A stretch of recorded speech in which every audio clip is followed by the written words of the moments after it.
Policing dogs can be frustrating as all hell, let me tell you. We have this one dog that I love a lot. Like, I have a number of favorites. The favorites are usually the ones that, will seek me out when I'm there and everything. But like, he's to the point to where he cannot be in a group with me anymore Mhm. just because of how intense he will be with his policing, and it's gotten bad. I mean, and it's not to be clear, this is not behavior that he's only showing with me.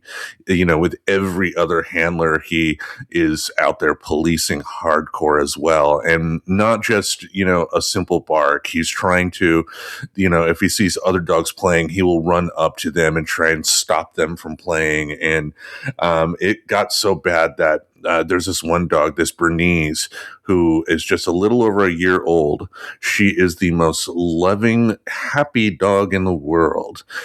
Just everything is happiness. We nicknamed her Hurricane just because when she plays, her fur is flying everywhere and everything. But once the policing dog comes in, I nicknamed him Deputy, of course. The deputy is the only dog that can get this female dog just mad. And it's like, wow, because for people that don't know with dogs, there are plenty that will go out there and try and police the group. Sometimes they have the respect of the other dogs that if they do police, that the other dogs will listen. It's funny. We have this one big Akita mix there, who just, he exudes confidence and whatnot, but he ended up policing this one dog one day, and all he did is just walk up slowly and look at the dog, and the other dog was, like bowed its head a little bit and then did some of the appeasement licking to the Akita mix. But the deputy dog, he can be quite frustrating, unfortunately, thanks to his policing. That just sounds like that person at work. Like, I feel like every office has that, like, your ankles are showing too much or whatever, like back in the day with like some of like the dress codes and stuff like that. It kind of reminds you of that person a little bit, so to speak, right? Like, or the tattletale kid on the playground. Well, we even have a tattletale out there. This little Shih Tzu, no, not a Shih Tzu, a Schnauzer. He will run around and just bark, bark, bark at dogs that he thinks are doing something wrong, and then he will try and like run to the handlers and bark as well. But that's the extent of it. Like, the other dogs, when this is happening, don't even pay him any mind, because again, he's not going in there trying to break up any fights himself or anything like that. Just the deputy dog is the one taking it just a tad too far. But the deputy dog did kind of teach me a lesson there, because when he first started becoming my favorite, he was having problems with a couple of other dogs. And at the time, I was thinking the other dogs are the ones with the problem. I wasn't. I was taking my own personal feelings of that dog into account when, I was having the issues with him and the other dogs. And, the big lesson the deputy dog told me was that it's okay to have all the feelings you want for these dogs, but you have to have some level of just honesty with yourself about the actions that these dogs do. It's you don't want to be like the parent who thinks their kid is the greatest parent in the world while they're throwing mud in the house. Right. I was going to say this really kind of aligns to it. It's like when it's your kid that's maybe being the crap at the playground. Like, there's so many parents that mostly in my experience, and this is honestly true at dog parks too. It's like parents go to the park to check out from their kids and check into their phone, it seems. And it kind of is funny because I don't get that. Like, to me, it's like the baby Reverend is still learning, and a lot of them are still learning at the ages that you're playing on a play structure. And like, I don't know, my opinion is maybe it's nice to give a little nudgy nudge, like socially how things work, instead of like, they'll figure it out. It's like, yeah, well, that's how one kid gets punched in the face, because the other kid isn't being taught. Like, you don't do that. Like, there is an element of figuring it out amongst each other, don't get me wrong, but there is also, like, the responsibility to teach the things because we do live in like a tribal social culture, right? So it's like it's also kind of funny as it made me think of like talking about deputies, like, maybe once upon a time, deputy was a bully in school and always dreamed of being in the K9 unit and never could make the cut for K9 unit. So instead he became an ICE agent. No, I'm just kidding. He's not that bad. No, he actually would be the NICE, nice, which is super funny to me that that's even like some dumb offhand, probably some stupid person saying something on X, like we should call it nice. And now I guess it's like actually being talked about a little bit. I don't know. It hit my Google feed. And I don't actively go find this stuff and click on it. So I'm like, really? Nice. And it's like, how about this? Like, because the whole thing is like, so that we have to call it nice. I was like, or we'll just keep calling it what it is, like the Gulf of Mexico, and wait for the next administration to undo the insane dementia fueled bullcrap that is going on right now. Like the Gulf of America. And yeah, I mean, will things really change if we're talking about the nice officer put a bullet in a protester's head? you Right. The know? nice officer pepper sprayed somebody and, strangled them to death, right? Like I Yeah. don't think that's gonna play any better just throwing an N in front of there. Just suspect to that. What a world we live in today. And like this is kind of picking back out. We'll do one more side tangent before we dive into our main topic of motherhood here. But it boggles my mind the stupidity of people online because as we record this, we're a couple of days away from the security incident that occurred in Washington, D.C. And Yeah. yeah, I've already heard reports of online of there's this teacher who went online and said America should make their assassins great again or something along those lines. And he got called out. It was an Hawaiian teacher, high school teacher. And it's just like, man, people are dumb. People are dumb. Why would you put something like that online in this world that we live in today? Tinfoil hat people are saying that this is another staged attempt, which is sad because it makes sense for the timing because it goes back to the other one that people think may have been staged, where everybody was wearing feminine napkins on their ear for a fudging month. And his ear just magically looks like nothing happened. That was like the funniest part to me. I'm like, that's even where my tinfoil hat came on a little bit. Like, did it really? Like, you hired the person that had the worst marksmanship in his class. And you even had Jesse the Body Ventura come out, and like his first comment about it was like, "Have you ever heard of a blade job?" And I don't know what if you know what that term references to. It references to professional wrestling because in professional wrestling they will have times to where like one of their opponents will be like hit in the head and then out of the view of the audience the professional wrestler in question who is quote unquote hit in the head will take a razor blade and then run it across his forehead causing blood to start coming out. That's what they call a blade job, and basically that's what Jesse Ventura was accusing Trump of doing at the Butler assassination attempt. Mm. As far as it being a conspiracy theory, like I will just say let's let this information come out, and then I can make make a call at that time. From what I'm seeing right now, it's just catastrophically stupid lapses of security is what I'm seeing. Yeah, I don't know. We'll see what ends up coming from this. I go back to I try not to chase all of the stuff because there's just so much stuff going on, and that's not even like touching on personal things going on in my life that are way more important than this stuff right now for me.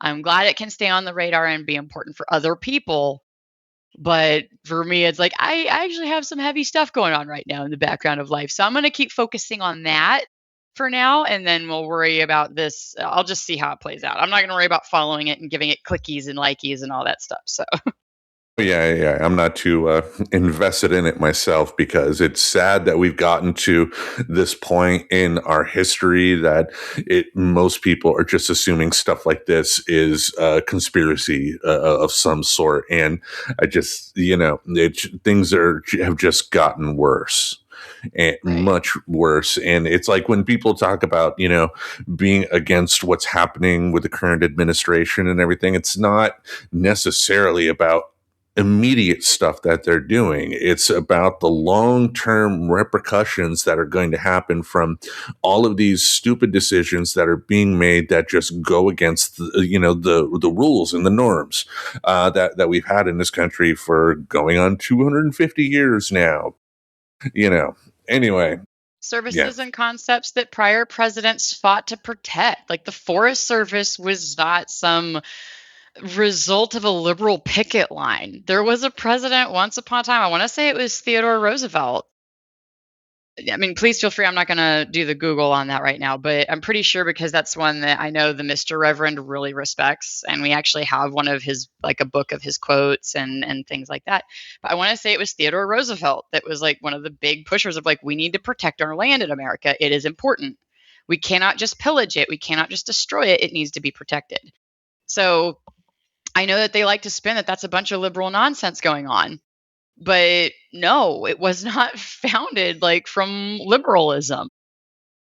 Yeah, Theodore Roosevelt was a Republican, so Very there well known. is, yeah, and Theodore Roosevelt was also the president that helped break up the Gilded Age, which is kind of comparable economically to what we're facing today. We need another Theodore Roosevelt in this country if we have any hope of things kind of turning around into anything resembling a positive.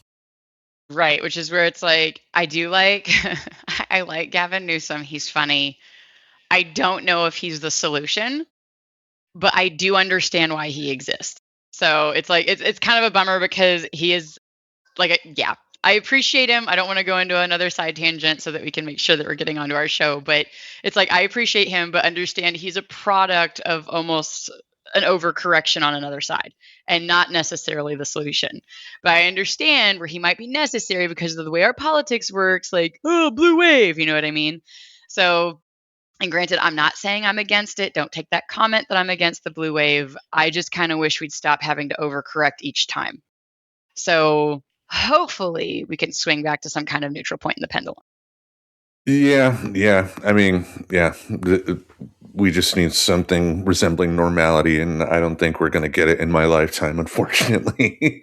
Because with voting, if we're going to continue to vote Congress to have such narrow things to where it's essentially 50-50 each and every time, nothing's going to happen.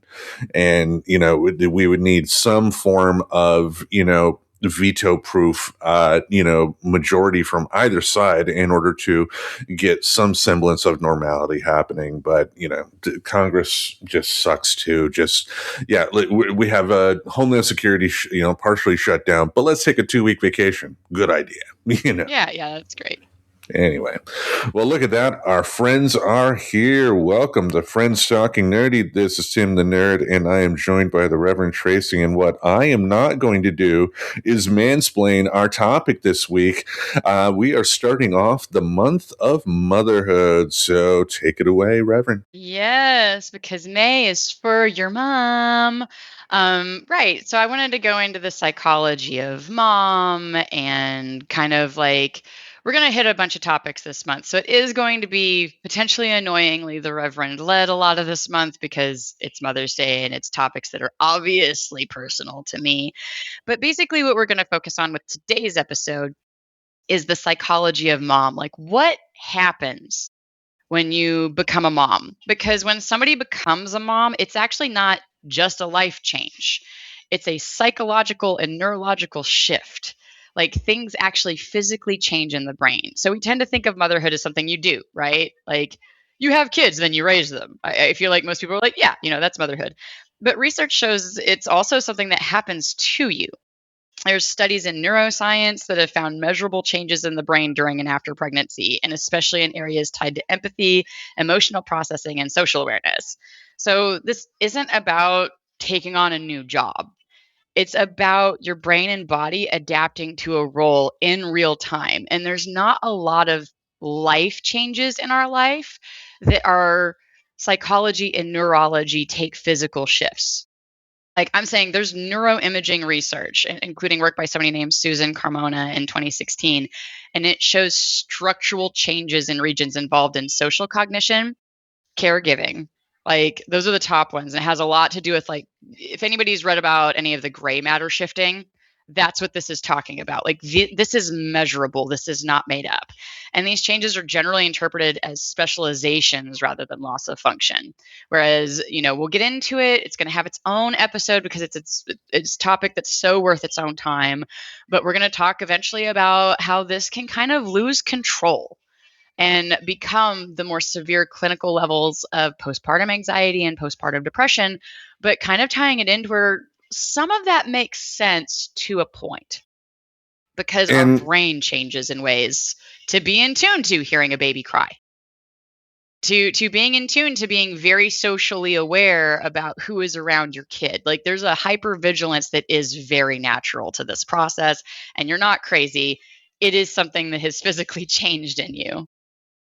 yeah, and I think that is something that people don't take into account. They just think that, the baby happens, the baby's born, and off you go. And I think for the longest time, it's only been recently that, people have had more open discussions about stuff like postpartum depression, in terms of taking into account the physical changes that occur to a woman when she, is, going through the pregnancy process. There's just a lot more than going on with a mother than just, I have a kid now, so my responsibilities are changing. It's a lot of hormone related stuff that's going on that's, changing everything in her body. Right, exactly. And it affects your relationships, right? Like it changes what you even find enjoyable. And it's funny because going into some of this and understanding like how this presents outward has really kind of given me a better understanding of my own postpartum depression and anxiety that I experienced. Because, yeah, research suggests that after childbirth, there are shifts in how the brain processes emotion and detects potential threats. Hormones like oxytocin increase, which support bonding, while other systems tied to vigilance become more active. And that combination can make someone more attuned and responsive to their child, but it can also come with increased sensitivity or anxiety. And like I was saying, and this is something I'll come back to later in the month, or will come back to when we talk about postpartum mental health. Because some of the same systems that help someone stay alert and responsive to their baby can, in certain cases, overlap with or contribute to anxiety related experiences, right? And there is a difference between adaptive vigilance and clinical anxiety, but they can exist on a spectrum. And that's the thing that I actually do kind of have some concern with because it's almost treated that if you experience any of it, oh my God, you have this thing. When really we need to be talking about the scale in which we are experiencing it and accepting that there is a part of it that's appropriate. It turns out like it does kind of make sense that you're not responding well to dropping your kid off at daycare sub 3 years old.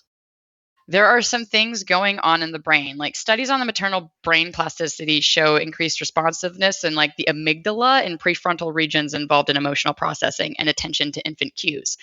So if you're not getting those infant cues because your child is away from you and you can't even get to your child, it almost kind of makes sense where that would nag, right? Like, because there is a change in your brain that's kind of telling you, where's my baby? Is my baby hungry? Is my baby uncomfortable? Is someone near my baby that shouldn't be near my baby? Right? Like, and it goes back to, again, I'm not going to downplay the real issues of depression and anxiety once it kind of tips past like what is normal and healthy. But I do think it is a huge disservice to not give that brain's process real respect, that it is in effect doing something that is natural to a point. Yeah, and I know you've mentioned it on previous episodes too, but I mean, if you take a look at the animal world, animal mothers will, um, they may seem like goofy before they have, their own kids themselves, but once they have their own kids, nine times out of ten, they're going to be, vigilant about who's near. Like we'll use cats, so I don't just ramble on. Like they're going to be vigilant about potential dangers to their kittens. They're going to be, at their kitten's side at particular times of the day, knowing that their kid needs to eat. And I mean, and I know that there are some cats that, will just up and disappear, or even eat some of their young or something like that. But, and thankfully humans don't do that, for what I know, but it makes sense that there are going to be some changes, in a person's body that's going to make them more vigilant and aware. And, that maybe it is possible that, a person who has multiple kids, for example, maybe over time, that is something that, once you're aware that these changes can occur, maybe you can prepare for that better in terms of the anxiety of, if for whatever reason you have to have like daycare for your 2-year old or something like that, you're not as Right. on edge if you already had 2 other kids that went through a successful daycare period. But it just makes sense that a mother going through all of the physical changes that she went through in a pregnancy would be vigilant, hyper vigilant, and because of the changes that are happening in her brain to make her that vigilant. Right. And like, I think this is also fathers of the situation and partners, right? Like, because there are, same sex partners where, they've had insemination. So one person did go through the pregnancy, but the other partner did not. And I only bring that up, not saying that one is more important than the other, but to give some perspective that it's not about not feeling like the child isn't safe with the partner, right? Because I think that's something that gets constantly misunderstood. And that's even something I experienced with the Mr. Reverend was, gosh, I think the baby Reverend was maybe a little over a year old when I was just going to go for a couple of hours to go ice fishing with a friend, and I hated it. And I totally understand. I was like, "See, you're not interested in activities you used to love. You're suffering from depression." I'm like, "Well, I mean, to a point, but," and logically, I could tap in all I fucking wanted to be like, "The baby is safe. The Mr. Reverend is a great dad and he's a safe person. Like, this is fine." But like my brain the entire time hated that I was physically away from my baby. And it's funny, see, my baby, our baby, but that's not how the brain kind of like processes it in a strange way, because one of the biggest changes in motherhood isn't physically. Like, yes, we maybe gained some weight, our hips are a little bit placed differently because we've had a kid. Like, there are physical changes, but it's really the identity that has the most major shift. And a lot of that identity, if you don't think your identity is influenced by the parts of your brain that are active or shifted or big or practiced or engaged, activated, like think about how you're a totally different person. Example, like when you're triggered or when you're experiencing intense stress, you are not the same person under that situation. So it's like that, but it lasts for years. Like, I remembered reading at one point that the gray matter shifting that goes on doesn't even start to go back until the child is 2 or 3 years old. Does not even start. And I think that makes sense because you think about, like, well, when does a child start becoming more independent and start fighting for autonomy? 3 and 4, right? So, but research on the transition to parenthood shows that becoming a parent often involves a major shift in self concept. And that's like part of where I think mothers, particularly, say they have lost themselves and they feel almost a sense of grief, right? Because it does, in a way, change your identity, changes what you're interested in, and changes what you even want to be spending your time doing. And if you think about it, it kind of makes sense, right? Because if you were forcing yourself to take care of your kid every minute, that would probably make child rearing very hard. Like, even thinking of it as our least evolved selves, it would have made it very difficult for human race to continue because of how drawn we are to like pleasure traps and simplicity and just wanting to do what's easy. It is hard to take care of a kid. So it makes sense to me that if there's not something wiring you to do it, therefore making you feel more wanting to do it, where that would have been probably dangerous for our species at some point, right? Like to go back, yeah, you're right. I've mentioned it. There's something that tells the cat to go back to the kittens because the cat does need to go out and get food, right? The cat does need to go out and do things, but then something tells it to go back, right? So almost kind of the same urges we are kind of seeing proven on like neurological scans that explains why we experience that the same way. That we have not logicked or evolved ourselves out of these basic changes that support bringing up life. Which makes sense, even in today's world, because, we helped bring this living being into the world and we want to be able to protect it. And even with, society stating, you have X, Y, and Z showing you that, your fears aren't necessarily as needed as you think they are, it is, still just natural for a parent to have that level of concern. And also too, when it comes to self-concept, I can see how it's easy in the very early years uh parenthood and whatnot to lose that idea of who you are, because your life is so focused on the everyday well-being of this young creature, until they at least get to a certain age to where they're a little more independent, like you said. You like it could be just some, like, I think you even mentioned it in the past, to where you weren't even listening to podcasts as much anymore. And it's little things like that that can make you lose this idea of who you really are, because your brain subconsciously is thinking, I'm here to serve this kid, and not, I'm a living being who has my own needs, who is also responsible for raising this kid.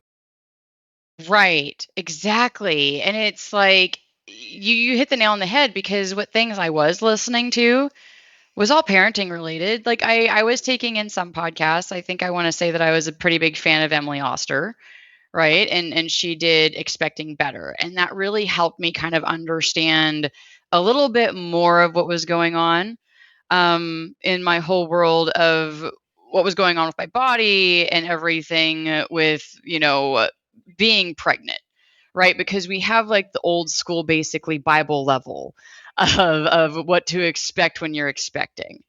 And that's great and all, but it also is based on a lot of older, more traditional and more conservative ideas around what to do, like when you're pregnant and what you can do for your kid and everything in that sense.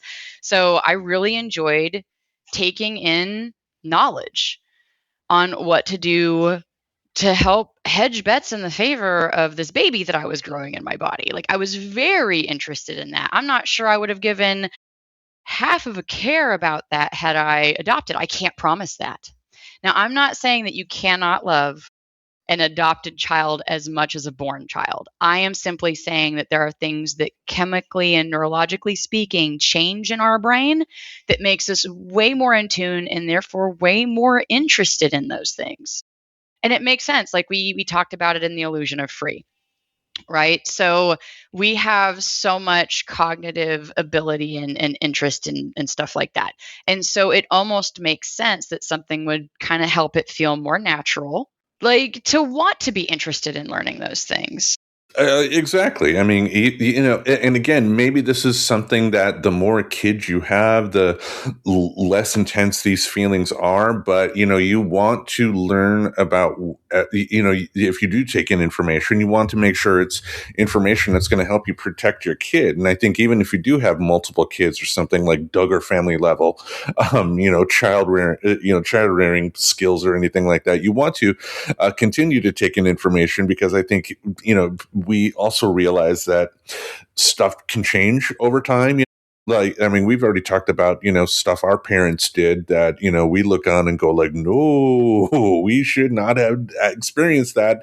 And we don't want to, replicate that again, because there's going to be something that we as parents do that our kids are going to be like, oh, I hope to never do that again. Mom and dad were bad. Oh my gosh, how did you not know something that is so clearly obviously bad for a kid, right? And we've used the example before of spanking, right? Like we have used that before of like where it did kind of make sense for a lot of parents to say like, yeah, this checks. Like this checks is something that I should be doing to help my kid understand that there are real world consequences for things that don't that you do wrong. Like especially when you actively break a rule. When you do something that you really shouldn't have. And there was even like kind of a point of like my favorite thing, common sense, which of course a child doesn't have because they're learning what is common like in lifetime, right? Yeah, you would think, but if they have the types of parents that's on their phone at the park, while the kid has to learn everything on their own, what is common sense is not essentially going to be taught, and it seems like too that's one thing. The side tangent, that is something that parents don't necessarily want to teach their kids. you know. Right. And it even makes sense, right? Because we just talked about with the illusion of free. What makes us check out? Do you remember what we just like? What is it that maybe when we've got too much going on of it? And if you want a clue, it's in the next part of our notes.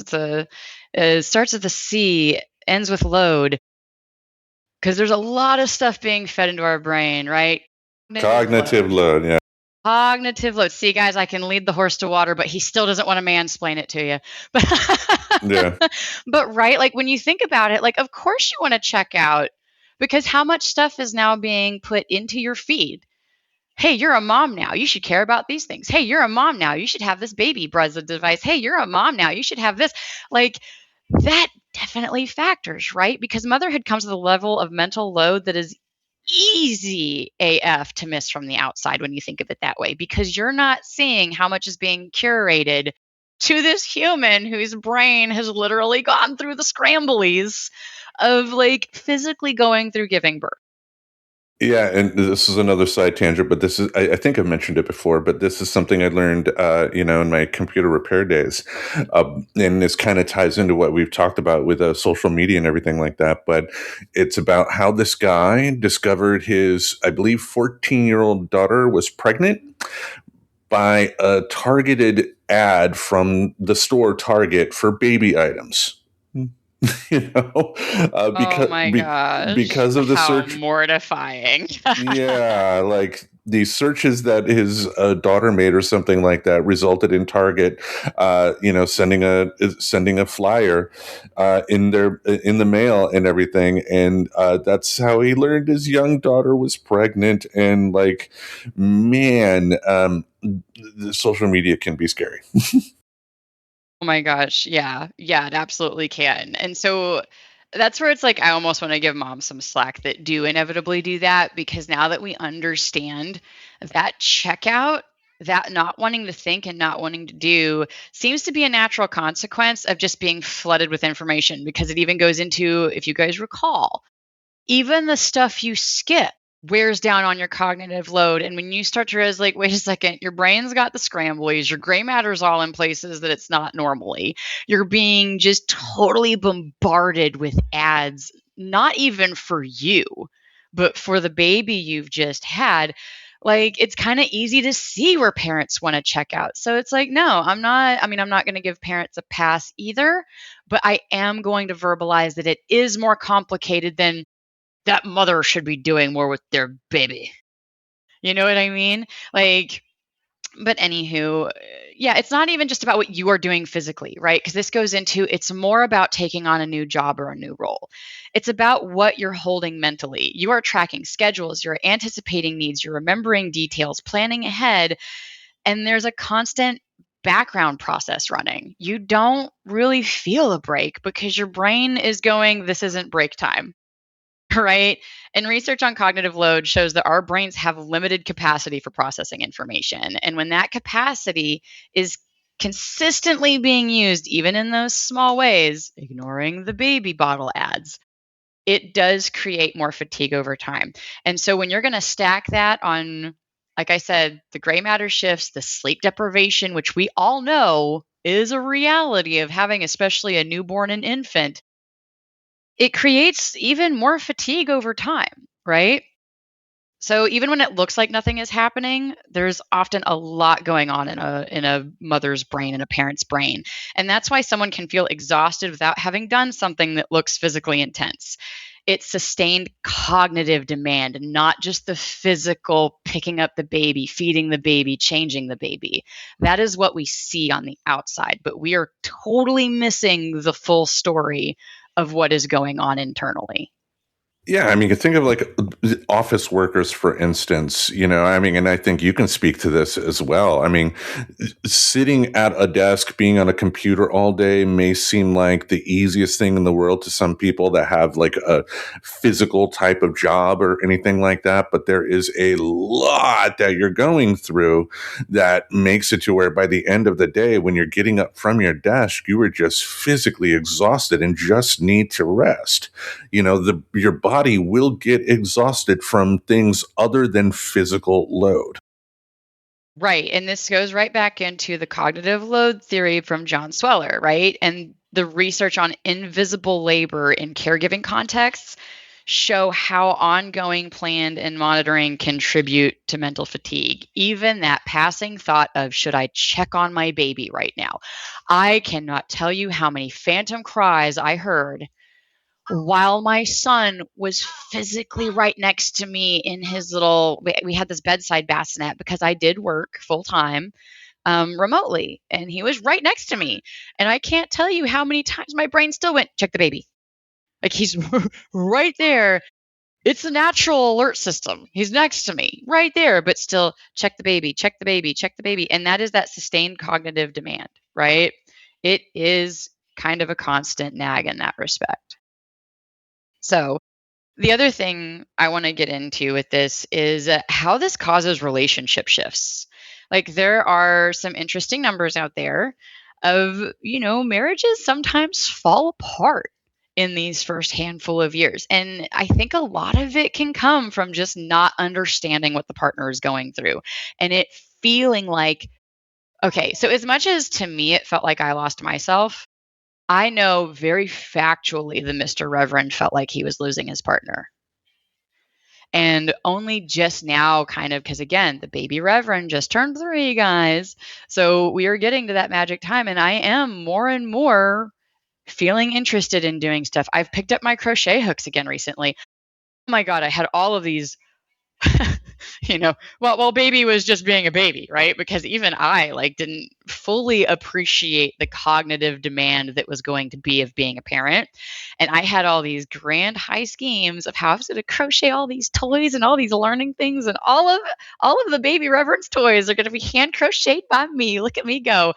You want to know how much crocheting I've done in the last 2.5 years, Tim? Pretty much none. None, because I could not find that energy. Becoming a parent does change not only how you view yourself but even how your partner views you. And I think if more partners understood this, hopefully there would be better attention to maybe doing couples counseling, not looking at it as a failure, but just to help you navigate a time that's hard, right? And especially if any of your primary job or function, if you're a stay-at-home partner, you probably spent a lot more time setting up your partner for success, right? You probably did more to I'm going to set out their clothes and I'm going to cook breakfast. I'm going to do the whole week of overnight oats in one sitting. But you lose some of that. And if you think your partner doesn't feel it, and it's not that they're well, they should just remain being my housemaid. It's not that. We are, even in relationships, we're very in tune to when things like this change. So it does kind of get an alert in your partner, right?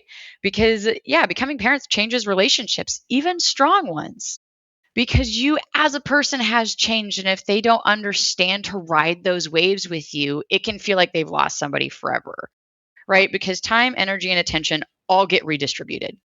Sleep deprivation increases stress. I have been more of a yeller than ever in my life, probably. And that's not saying that I like lay into the Mr. Reverend or lay into the baby Reverend. That's not what's happening. But it is interesting, like how fast I get keyed up compared to when I used to be. And that's the increased stress. Responsibilities increase, and suddenly the relationship is operating in a completely different environment. And if we don't expect our partners to respond emotionally to that, it's probably going to be jarring when they do, because you think it's so obvious what you're going through, right? But it goes into, yeah, they see the outside, but they can't see in here, right? They can't see the internal stuff going on to respond to it. But yeah, research consistently shows that many couples experience a drop in relationship satisfaction in the first few years after having a child. And it's not because the relationship is failing, but because the system changed. So, what people often interpret as something is wrong with us is very often a very normal adjustment period that we've just not been prepared for in our cultural discussion of this. I agreed with that. I mean, even on the father's side, like it would have been nice with my kids to have this level of knowledge, understanding that, like, you're going to have to give up some stuff to him. If you have a young child, you're not going to be able to play the new Grand Theft Auto for a few hours a night. Um, Things like that. There is sacrifice involved, but it's like, yeah, that knowledge is just not out there, and it can feel like a sudden change. Like you're with this person that romantically, that you spend all this time with. Their focus was on you, your focus was on them, and then out of nowhere, this new being comes along that yeah, you both help create, but the focus is now suddenly on that baby. When it's just like some days you just want to come home and have your partner like rub your shoulders, do something doting for you, instead of the kids did this, and this, and Right. But doesn't like kind of talking about this kind of take the teeth out of it a little bit, though, of like, yeah, your partner not wanting to be intimate with you does not have anything to do with you. I mean, come on. How hard is it to mentally, figuratively get it up when you're thinking about the baby constantly? And that is going to be true for females as well, right? Like we're going to have a hard time focusing on enjoying the intimacy when our brain is just borderline. There's a part of it that's nagging. And so, yeah, longitudinal research by one person's name came up, of John Gottman, and he's documented declines in relationship satisfaction after the transition to parenthood. But the good news is he also recorded recovery over time for many of those couples. So, little side note out here for anybody who is a new parent, getting through your toddler phase, etc.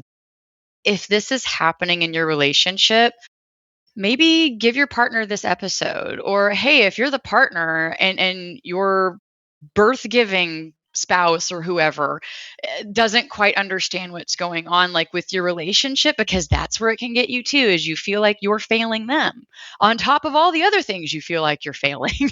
Because social media shows you the curated content of all the great mothers out there. So that's also where we come back to that, right? Is we're comparing ourselves to a level of other parents, but we're not seeing the real struggles, because nobody talks about how your son hit you in the face with a monster truck. Nobody talks about, my gosh, my favorite, like I got peed on the other day. Like it was a total legit. He had it in his hand and didn't realize it was time to pee and got me right in the upper chest area. Thank God it wasn't my face. I think I would have probably lost it. But you know what I mean? Like in all of this stuff going on, I think we need to give it the attention that your relationship isn't failing, it's going through a phase. And if you can ride those waves and maybe give some understanding to and from each other, I think we'll have less relationship failure at that respect. Yeah, I mean, because it does make sense that, by the time the kid in question gets a little more independent, is around school age, let's say, is able to do some more chores around the house, and also at the point to where you don't necessarily have to have eyes on them 24/7. Like a 5-year-old, for instance, is going to be a lot more independent than a 3-year-old. You still obviously don't want them just running around the neighborhood doing whatever, not like in the Gen X days, folks. But that load that you have as a parent, that mental and physical load that you have, will kind of lessen over time in some respects, of course. I mean, because even today, I mean, my oldest is 25 and I'm still, as a parent, having to deal with some stuff, and I'm glad to do it, folks. I'm not complaining, but there Right. is work involved as a parent, and that work will change and be less intense after those first few years. Right. And I love that you kind of touched on something that didn't make my notes, but I feel like deserves like a little bit of a shout out. This whole idea that because you chose parenthood, that you can't vent about it. That's bullshit. I'll just call that spade straight what it is. Because that's like saying somebody taking on a stressful job, like let's go air traffic control, right? That's like one of the higher ones. Or hell, 911 operator. That is like one of the big ones too. That would be like telling them like you should never vent about work because you know you chose that job. Like no, we do need a support system to talk through these things, right? Because yes, not complaining about being a parent. I have absolutely, this has been one of the coolest yet hardest experiences is raising the baby Reverend. It has thrown me through so many loops. It's taught me that I can't logic and plan through everything, which honestly, knowing that I intellectualize, as many therapists has told me, it's been a really interesting exercise in my own mental health to kind of appreciate that I could not have foreseen how much of a challenge this was going to be. And I think that's the thing that is worth talking about. And that does not make me a better person than anybody else. It just means like that we could have a better understanding of this very common life choice and how incredibly hard it is to be a parent. And I didn't even go into it in my notes because you know what? We got some time. It looks like we're doing good. So I can do this before we go to expectations versus reality because it kind of feeds into it. But the reality of the situation is our culture is absolutely not friendly to raising kids and in the dumbest ways possible. For example, I take my kid to the grocery store. You're aware that children go into grocery stores, right, Tim? On occasion, yeah. Yeah, so you've been to the bathrooms, right? You might Yeah. know what I'm getting at. You ever notice there's no toddler-sized toilet? There's no stools they can, I don't know, wash their hands. Like even the simple things like that is so hard. And like the Mr. Reverend, it drove him crazy because for us to go anywhere, I was like packing a backpack like I was going up a mountain for 2 days. Like, because do you want to talk about already? We've talked about the almost natural cognitive load. Add that to it. Add my kid might have an accident in a place that doesn't have a changing table. What do I do? And legit, when we got out of the hospital, we went to one of our favorite coffee shops there in Portland, Maine, because we were relocating to New Hampshire like on the day the baby Reverend was born. We were supposed to get our new keys. The Mr. Reverend had to take our U-Haul and go arrange all that all together while I was recovering in the hospital. Went to our favorite coffee shop. I never noticed there was nowhere to change a kid in that bathroom because why would I? It was not relevant for me to scan the room. So there I am on the floor with my newborn child. Thankfully, one of my coworkers gave me this excellent diaper bag that did think of this because it had this fold out pad that you could do on the floor. Granted, the baby Reverend proceeded to make a fountain pee everywhere, which I then had to clean up because I wasn't going to make that somebody else's problem. But yeah, you don't realize how ill suited our culture is to raising a child until you are going through it because your brain is not wired to be looking for those things.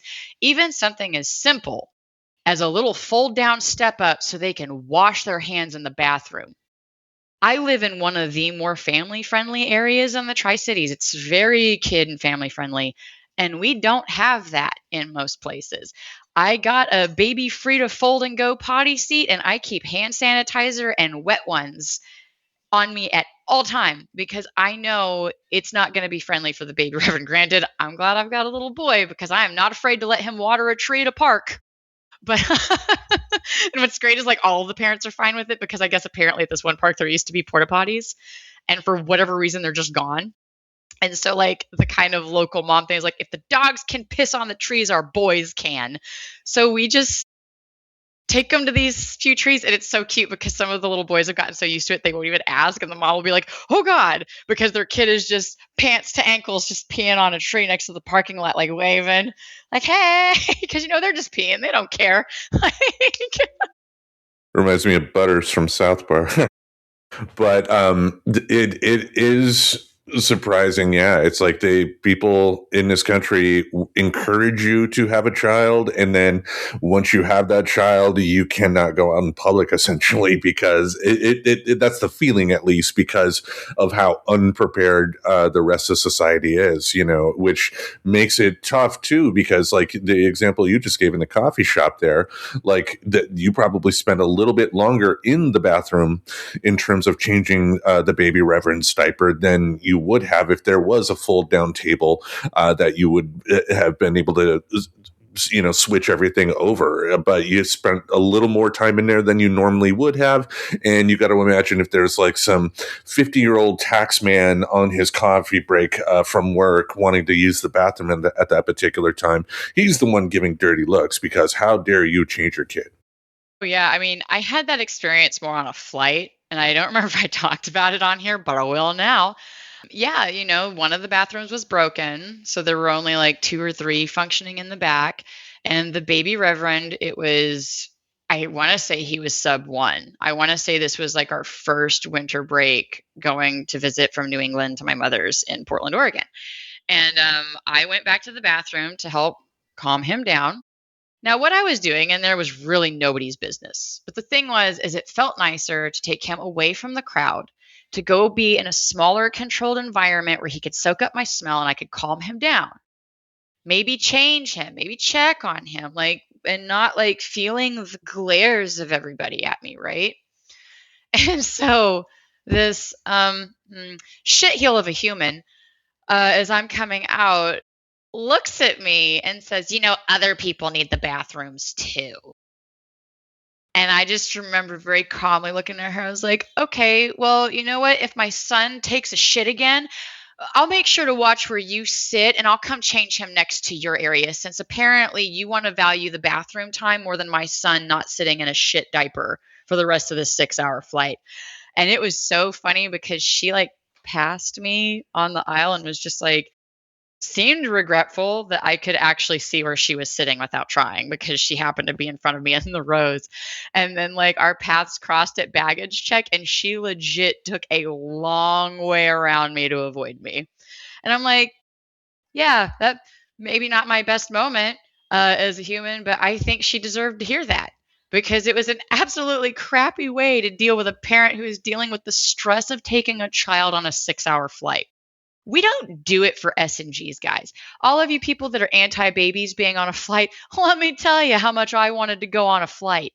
I would have given it 0 stars if I could have. I did not want to, but I know I needed to.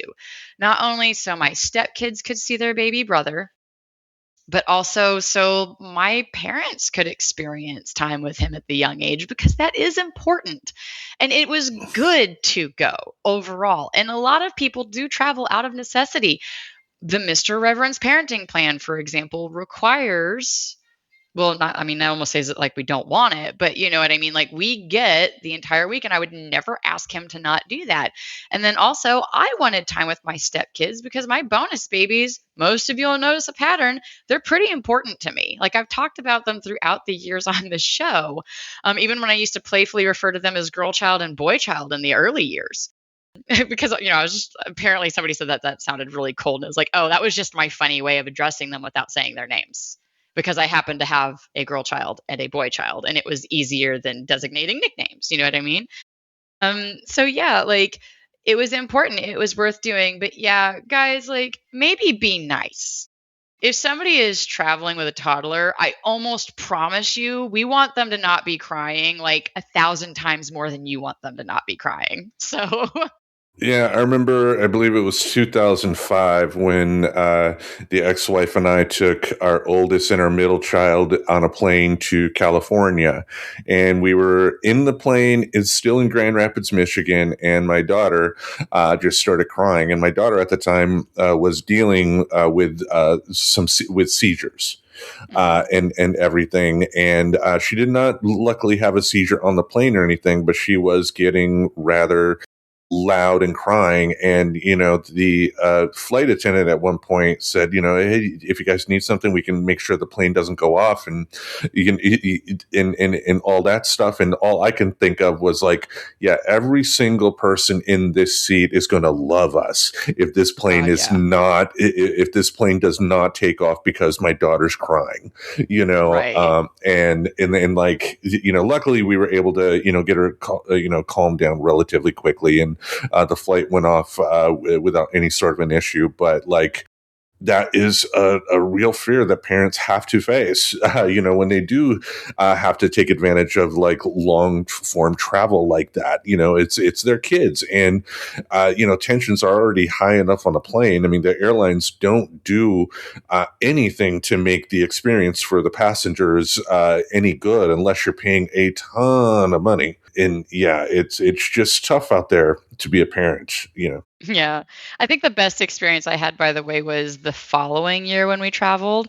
It was really kind of funny because they did not ask us at all. But because the Mr. Reverend had like a certain status because his prior job, or maybe it was his job at the time, I forget, but he was flying a lot for work. No, it was his prior job. That's right, because he wasn't at that one anymore by the time the baby was born.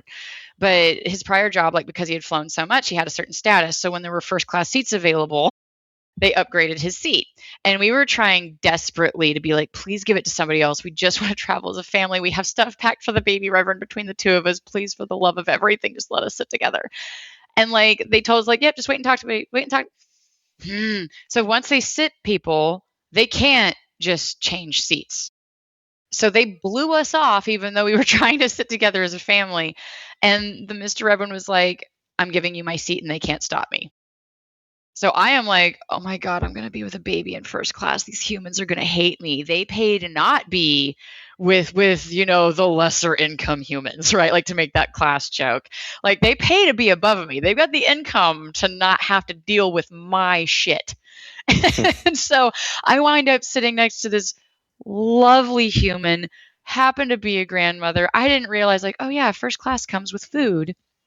And like she was so amazing and such the embodiment of what we should have as fellow humans. Right. And by that, I mean, she had had this little dish and hers came with this fried or cooked plantains. And she goes, has your baby ever tried plantains? And I'm like, no. And she could tell. Okay, let me rewind just a second because when I sat down, I was completely flustered and I'm like texting the Mr. Evans, like, oh my God, you need to bring me this, and this from your bag before we take off because we're stuck with the situation. Because again, we were going to teamwork this. We were just going to share the two seats and have the baby and be fine. And so he comes and he brings me, he's like, okay, here's the formula, here's the water that you brought, the distilled water so it's clean, and here's all this stuff. And this woman just looks at me and goes, in my frazzled state, and goes, what can I do to help you?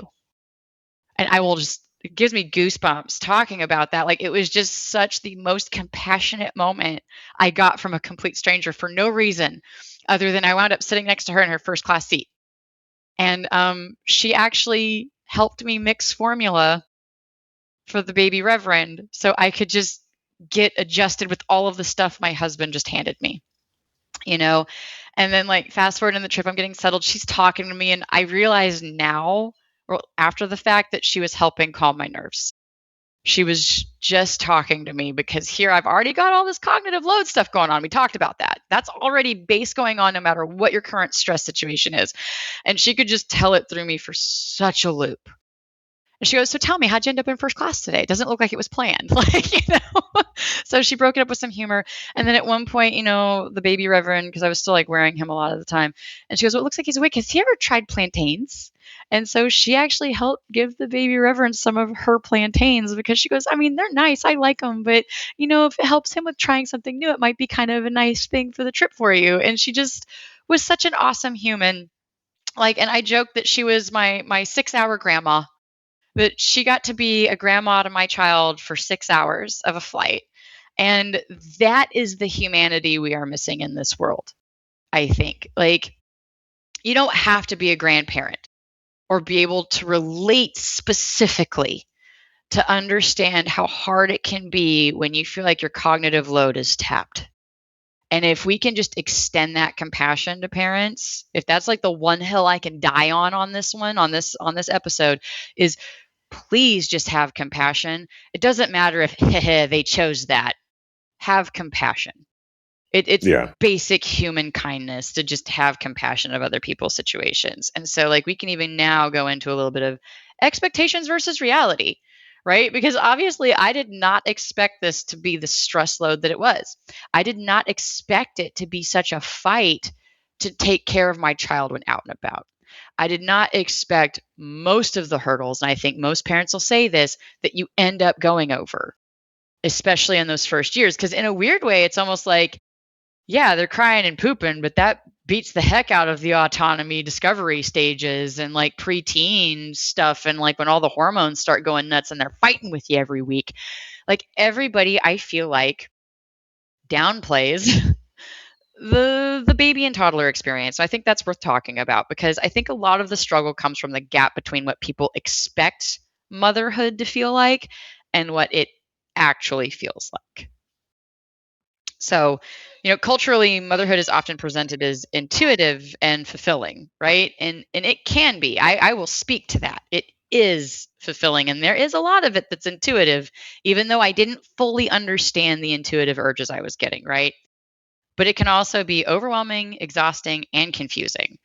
Because when lived experience doesn't match expectations, it can create self doubt and stress. And in social comparison, especially through social media, because again, how does your feed change when you have a baby, Tim? You're going to get ads and you're going to get those influencers, the digital creators, which is now my least favorite career in as much quotes as I can put that in. Like you're going to get all of that stuff at you, right? And so where people are often seeing curated versions of motherhood and it becomes easy to feel like you're the only one struggling when you're not. You're not the only one struggling. It's just now your feed wants to give you these things and it can kind of help contribute to you feeling like you're failing. Which, yeah, I mean, sadly enough, I mean, thankfully, when I was a young parent myself, stuff like Facebook was in its infancy. The MySpace it was popular, but it wasn't really set up as, social media as we kind of know it today. And honestly, too, I think that was more geared towards younger folks and everything like that. And I see the smile on your face, so the baby Reverend must have been doing something. He found a video and he's just giggling. It was a very cute moment. It's a bird flipping over something. This is like one of the few times I let him have YouTube Kids, but the rule is I have to see what he's watching. Mhm. And it's just, that was like some of it earlier. If you saw me flip my finger around like this, I was like, you don't face it away from me. I know my ears are plugged, but I still get to kind of passively see what you're watching. See, so even now, guys, my cognitive demand is already in multiple places, even right now. And every time we've recorded, Tim can attest to this. Like, the baby Reverend is very much a part of my life no matter what I'm doing. And I think that's something that our friends and relationships forget, like kind of tying back to some of those relationships feeling strained. But Tim's been amazingly understanding and sometimes dresses up like Spider-Man to help talk to the baby Reverend. But Damn right. But yeah, kind of, oh, go ahead. yeah, Sorry. yeah, kind of going back too in terms of the comparison. I mean, think about this too. Think about if you have a friend that is a young mother themselves and they're listening to this podcast. Think about the social comparison there. Maybe they're having struggles too, and they're hearing you, be on this show, but also juggle the baby Reverend as well. And you could easily have someone think, well, why is the Reverend handling it so well compared to me? Even though you've expressed just how frustrating and complex and just weird this whole parenthood can be in terms of juggling everything. It's like you would be the first person to say, like, I'm managing it, but I'm not the poster child of what you should do, if that makes sense. Well, actually, in a weird way, maybe I am.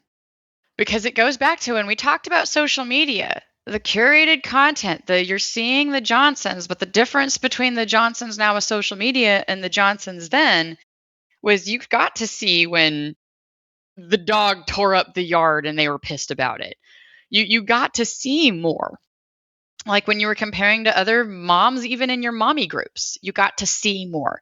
The thing that's a little bit working against us goes back to kind of the social media trap on it of it's creating a larger gap even in our expectations versus reality, right? Because research on expectation reality gaps in early parenthood shows linked to increased stress and reduced well-being when expectations are unmet, right? So if it's giving you that same feed that we just talked about not too long ago, it kind of sees where it kind of makes that gap bigger than it used to be. Right? Because when a lot of our information and a lot of our expectations are coming from the internet, it kind of gives you that kind of false sense of what's normal and what's not. So I think more people should be like me right now and should be sharing that it is hard. There are times that suck. Like I've even started using my Facebook a little bit in that sense of like, well, I guess this happened today, like and trying to have more transparency and honesty because I think that's what we need to bring back into our social media bubbles is not vague booking because I think you remember that term from back in the day. But people used to kind of talk about things that weren't going right. And we've kind of seen a withdrawal of that because that's not what seems to get clicks, right? That's not what people want to heart and like and hug you on. I did one the other day, like where I was just kind of being bare in a moment. And was like, I'm sorry if I wasn't cool enough to maintain a friendship with you while I was going through the hardest years of parenthood or something. And that actually got a surprising amount of response from people, even a little bit of defensiveness from some, because I had basically had this realization that nobody had checked on me. And that's any of my friends listening to this, please understand I have fully come full circle and processed this, but nobody checked on me even with my being very open of how I've struggled in the past and had I do have PTSD diagnosed. I suspect it's CPTSD as I've learned more about that. I'm working on getting in therapy to get that diagnosed, by the way, fun fact. But when I thought about that, there was a moment where it really upset me that nobody checked on me, right? So being bare, we could use to be more bare because how could people know to check on parents when we keep making it look like it's natural and something that clicks most of the time when all the studies show that's not what's going on? Because we live in a culture that wants you to pull yourself up by the By the bootstraps. bootstraps, right? And we live in a culture that wants to think the social media world can fully replace, but we learn together, friends, that that's not how that works. So, yeah, my isolation as a parent feels like it was largely exacerbated by our social media world. And is that my fault or is it normal anyway? But what's funny is I think one of the funnier things that came across the expectation versus reality bubble being popped for me was somebody making the joke of the popular saying for new mothers, sleep when baby sleeps. And the idea is you need a lot of rest. They're waking you constantly. Like you're not getting more than an hour or two of sleep in a row in those early infant times. And so the idea is, yes, you should be napping. But I think the thing that really pulled back that layer of this isn't, it's an oversimplification is what it is. And it was a joke that got to me that helped me see what an oversimplification that was. Because it was, you know what they say, sleep when baby sleeps, do laundry when baby does laundry, do dishes when baby does dishes. And there was something about that joke that made me go, oh, so that advice is bullshit. I mean, it comes from a good place, right? Because we do need rest. And when it is that disruptive, yes, if you can nap, nap. I am one of those cursed individuals that just napping is not something that I find easy to do. Like the Mr. Reverend knows if I've slept in past a certain hour or if I nap in the middle of the day, I am probably sick. And even my prior husband knew that. And he wasn't exactly the sharpest crayon in the box. So if he could put it together. That's me and my reality, though, right? But it was funny how I recall somebody making a joke off of a very common parenting advice piece really helped me start to see some of that expectation versus reality gap. And like that, yeah, a lot of things unfortunately get oversimplified because we feel this is a very natural thing that clicks because that's what it kind of looks like on the outside to most people. Because nobody wants to say they're struggling, because it's hard to say, like, I'm struggling with this thing that everything says should be naturally clicking for me, therefore there's something wrong with me. Meanwhile, in reality, if you're not having those struggles, if your brain isn't constantly like doing some of the things, that is actually a more alarming sign. And I think those are sometimes those extreme cases where parents just have the level of postpartum depression where they cannot take care of their child. Because that is the extreme levels of like you are so detached from it all that the baby's crying and you're just blank stare. Like there's no emotion driving you to move. And I think that is more dangerous than I didn't want to crochet or go on hiking trips anymore. Right. And I'm so thankful that that was never the case for me. That is the reality for parents out there. And I will always take it with a shot of humble sauce anytime I start thinking about how much I struggled during those years. Was, well, at least the thing that definitely would have been bad if it had been a struggle wasn't. And therefore, in a way, a lot of it kind of makes more sense to me as to why I lost interest in my normal activities, didn't have energy to do something even as simple as crocheting, right? But when I put it through the perspective of, yeah, but I never slept through this kid crying. I never hesitated to feed him. I never hesitated to clean a poopy diaper. There was so much that my body was willing to jump at. And I just wish somebody had been able to tell me that that's actually a good sign. And so I guess here's my other side tangent to people out there. Like, if you are doing those things, that is such a good thing. It is so good that you are able to kind of take advantage of those mechanisms going on to do the thing that is kind of important right now, which is take care of this child that very much depends on you. But yes, with the side note of you do need to take care of yourself too. That is still important, even if it feels like you can't. Some of that is latching onto the logic of, yeah, you can take a bath for 40 minutes while your partner watches the baby. It is okay. Like, Yeah, and to kind of piggyback off what you said earlier in terms of the couples, I think in terms of counseling, that might be something you want to consider for not only the couple situation, but for yourself as well. Just so that you have an impartial third person out there to be able to tell what you're going through so they can tell you either A, you're doing fine. You're doing what even though your struggles are valid and 100% valid, and they are what they are. You're doing good, or hey, how about you try X, Y, and Z and change things up from there. But if anything, I think, especially in a time like this, you don't want to find yourself not talking about what is not working with you so that it doesn't become a much bigger problem down the road. exactly. Exactly. And like in in a world where our health system isn't massively screwed up, I would love to see better postpartum care that isn't going and looking at my hoo-ha to make sure it's healing fine and like filling out a little form of how bad is my depression.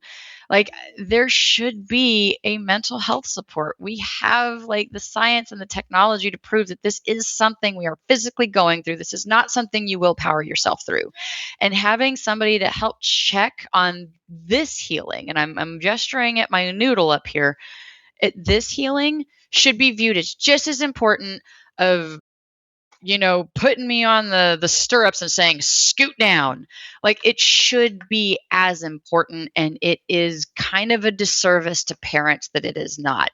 Even if you're not doing it as a couple, I do think focusing on the mental health and the brain adjustment of the person who physically had a child and, their brain physically changed as a result of everything your body physically went through. I think it is a disservice to not address that alongside with the physical recuperation. And even if just one or two of those sessions could be informational for a partner, right? Like imagine if the first few sessions of that just covered what we talked about today. That yes, your partner, you see the changes out here and you see the care for this out here, the baby. But what you're not seeing is what's going on in here. And that's what you really need to understand as the partner to this situation. And hey, you can come back to future ones if you want to, but otherwise we're going to focus on making sure your spouse, your partner is healing and that is doing what it's supposed to do, just the same that your body is healing and doing what it's supposed to do, that breastfeeding is going as it should, etc. Right? Like I think it is a huge disservice that we are taking away the mental recuperation aspect to this, and I think it causes a lot more of the depression issues, the more severe side of it. I think it causes a lot more of our divorce rates that kind of get swept under the rug a little bit, because I don't know if they ask specifically, well, how old is your child now that you're getting a divorce? Like, have you thought about waiting until they're 3? You know what I mean? So, really, to kind of like close some of this up, becoming a mom isn't just about raising a child. It is not just taking on a new job. It's about becoming literally a different version of yourself. And there are factually biological changes, psychological shifts, and social pressures all happening at the same time. And what's great is like we got to talk about stuff we've already talked about.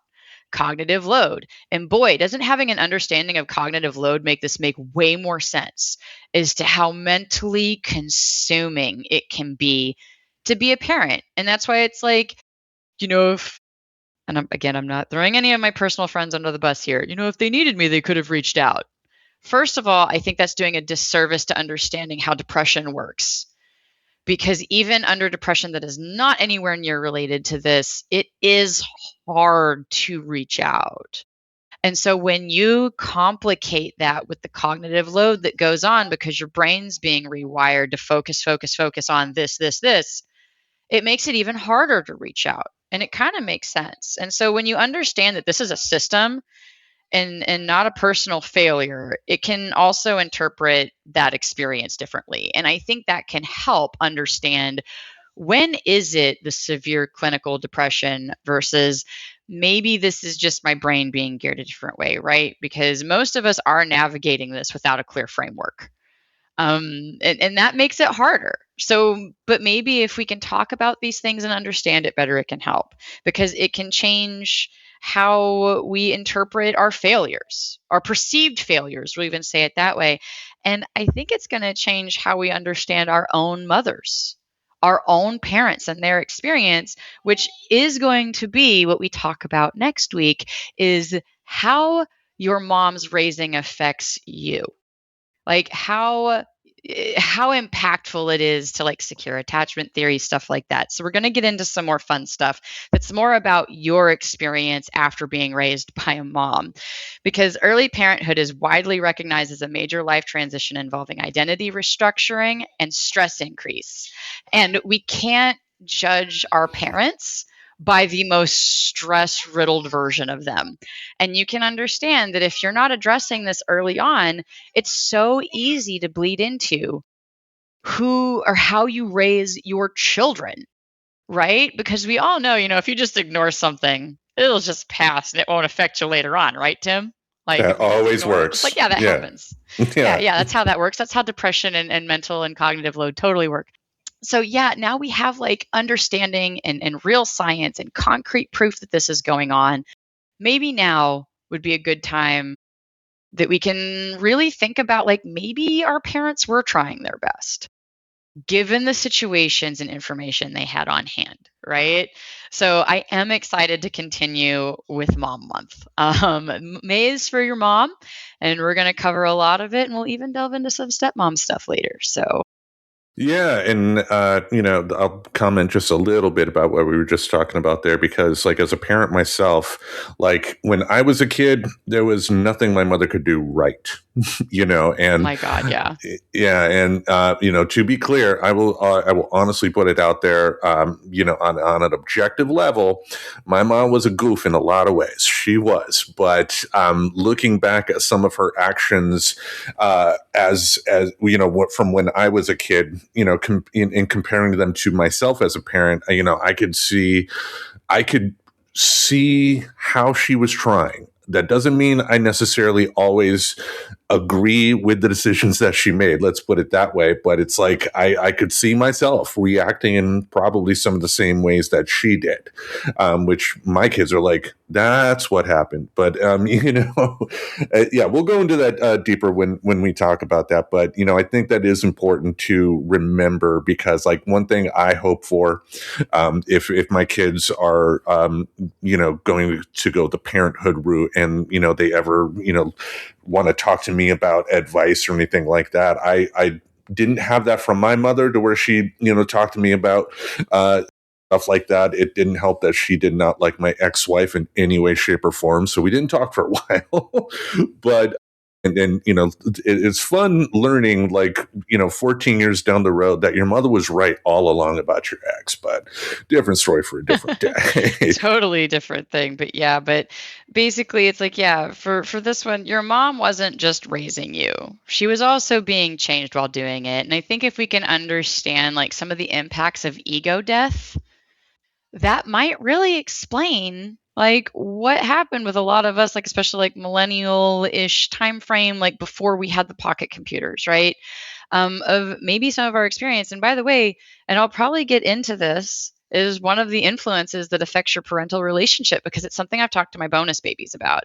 And it even goes back to one of the early memories with my oldest stepchild, at the time referred to as girl child, was that she looked at me at one point and went, the way Disney made it look, I thought stepmothers were supposed to be evil. Because it goes back to what we normalize in our entertainment becomes normal even at young ages. And my sorry, not sorry is look at all of the dynamics that regularly portray children versus their parents. So, my sorry, not sorry is Tim.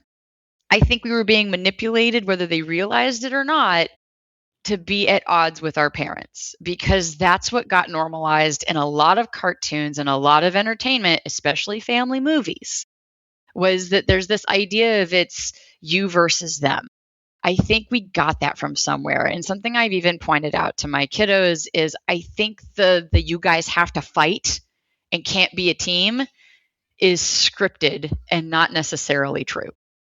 I think, if anything, it does kind of dive back into the 50s, because that's really around the first time that teenagers, for instance, were considered their own economic force, right? Like, before the 50s, obviously with World War II and the Depression and all that, teens couldn't necessarily go to like the movies or the sock hops or anything like that. But after World War II, there was a lot more freedom for teens to, do that type of stuff. And that's when you saw, stuff like Blackboard Jungle. It's one of the first rock and roll movies made, but that was a story of, teens versus adults type of deal. Over time, you have stories after stories coming from Hollywood or, entertainment land about that. I think of my childhood. Think of "Smells Like Teen Spirit" from Nirvana. That whole video is about teens rebelling and whatnot, and it's kind of a celebrated thing. But I think it does kind of dive back into the 50s more so, in terms of the birth of that kids versus parents deal, because that's when advertisers saw that teenagers and kids could be a force that pays them lots of money. Right, right. And like, now, don't get me wrong. I understand that a lot of times, our entertainment is made through relatable experiences, right? Like that's what sells a lot of what we watch, is it's got to be somewhat relatable.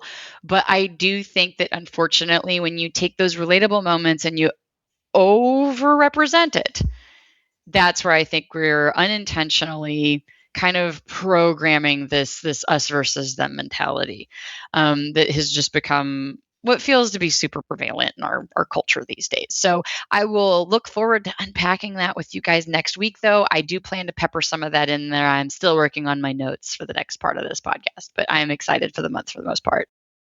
Yes, and I'm excited as well. And you speak of the reboot or the change in how we've done things here, and I've really come to appreciate just how much having notes helps.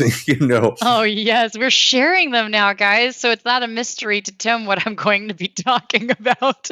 Like I Yeah. used to give him, I'm sorry, I'll say it. It's like, yeah, I'm going to make a super watered down version of this for Tim for some reason. It's like, why am I doubling my work and taking away context from Tim? Like, I don't know. I feel like I'm overwhelming. So it's like, I didn't want to overwhelm Tim before the conversation started. But honestly, I think it's gone a lot better. So Oh, I definitely think so too. I mean, I wouldn't have gone through with it in the first place, but it's the whole thing about the show too. It's like I'm not knocking the previous stuff we did in the past, of course, because every single episode we've put out is the best one that we could have put out at that particular time. But more and more, I'm digging this format that we're doing in terms of being pretty much structured from first minute to last, and not having it be as improvised as it has been in the past. having energy for research is good. That's been a nice thing to get back, right? Because it goes back to things are coming back for me, and I think it's been funny to almost kind of experience it through the show. Of like, yeah, I'm a nerd. I look into stuff. I intellectualize. I love facts. And I love facts to help me unpack and understand what my brain and my body is going through. And so I'm just super excited to get to share what I've learned about motherhood, postpartum depression, the effects your parenting has on you, and then what it's like to be a stepmom, which is traditionally under talked about. Yep. Yep. Well, we have a whole month to do that, folks. That's a little preview of what you're going to be experiencing during the month of May. So, did you have anything else you want to say to our friends at home? Nope, you guys just get to hear my stupid your mama jokes at the exit of every episode this month. So look forward to enjoying these. All right. Well, each Monday we'll have something in this podcast space to entertain your ear holes. Until we meet again, we bid you adieu. Yo mama's so aware she can hear a bad decision being made from 3 rooms away. You did not want to laugh at that. I could see it in your face. Yeah, you got me. Subscribe to Friends Talking Nerdy on YouTube Music, Apple Podcasts, Spotify, or wherever you listen to podcasts. Bye, friends.